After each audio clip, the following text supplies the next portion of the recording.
Hey everyone, welcome to our channel. Myself Srishti Agarwal. तो हम देख रहे थे कार्य पुस्तिका बुनियादी कौशल विकास कक्षा 4 की हिंदी अंग्रेजी गणित के सॉल्यूशन। तो यहाँ पर देखिए हिंदी का सॉल्यूशन हम देख चुके थे दोहरान 2 का।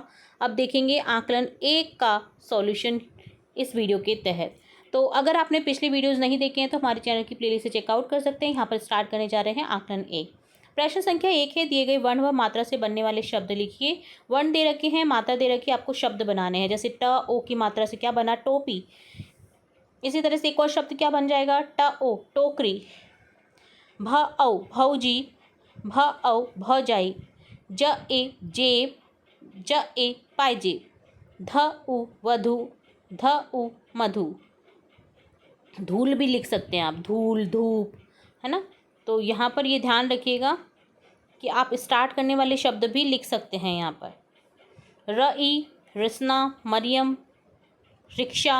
ठीक है, बहुत सारे वाक्य हैं, वह शब्द हैं। त में उ की मात्रा जोड़ करके आपको शब्द बनेगा। देखिए तुला, कौतुक, तुलना।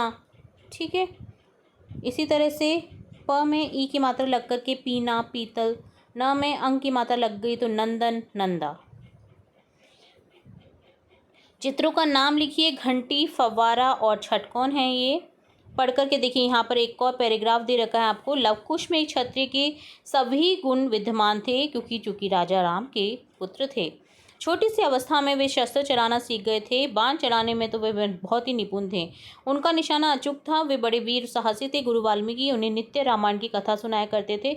उन्होंने रामायण की कथा कंठस्थ कर ली थी। रामायण की कथा का गायन करना, गुरु की आज्ञा का पालन करना, अन्य मुनि ऋषियों शिष्यों के साथ में खेलना उनका नित्य कर्म था क्योंकि वो सीता मैया के साथ में वनवास में रहते थे। लवकुश में क्षत्रिय के गुण कौन कौन से विद्यमान थे? तो देखिए लवकुश वीर साहसी, बाण चलाने व शस्त्र चलाने में निपुण थे। गुरु वाल्मीकि लवकुश को नित्य कौन सी कथा सुनाते थे? तो गुरु वाल्मीकि लवकुश को रामायण की कथा सुनाते थे। रामायण के मुख्य पात्रों का नाम लिखिए। राम, लक्ष्मण, सीता, हनुमान जी, रावण आदि। लवकुश का नित्य कर्म क्या था? रामायण की कथा का गायन करना, गुरु आज्ञा पालन करना, अन्य मुनि शिष्यों के साथ में खेलना उनका नित्य कर्म था। अगला प्रश्न, दिए गए गद्यांश में विशेषण शब्दों को छांटे। तो विशेषण क्या होता है? जो विशेषता बताने वाले शब्द होते हैं संज्ञा सर्वनाम की। हमारे विद्यालय का भवन सुंदर और स्वच्छ है। विद्यालय की जो विशेषता है वो क्या है? सुंदर और स्वच्छ। तो यहाँ पर हो जाएगा सुंदर और स्वच्छ विशेषण। विद्यालय में अध्ययनरत सभी विद्यार्थी मेहनती। विद्यार्थियों की जो विशेषता है वो क्या है? मेहनती। तो यहाँ पर क्या हो जाएगा? विशेषण मेहनती शब्द। हमारे शिक्षक ज्ञानवान है। शिक्षक की जो है विशेषता है ज्ञानवान, तो यहाँ पर ज्ञानवान विशेषण हो गया। हमारे विद्यालय का मैदान बहुत विशाल है। मैदान विशाल है।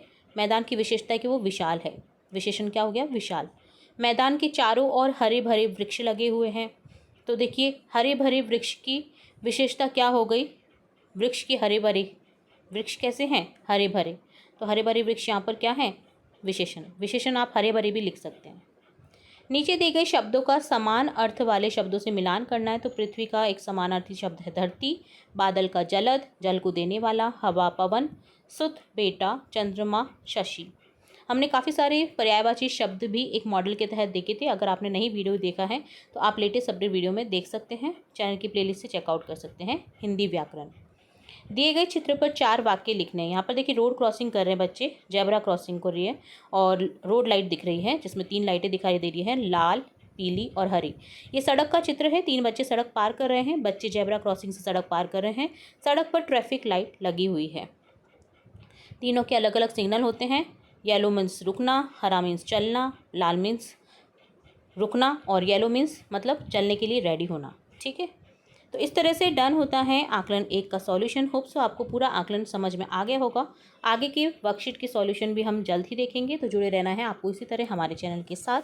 वीडियो को पूरा देखने के लिए धन्यवाद।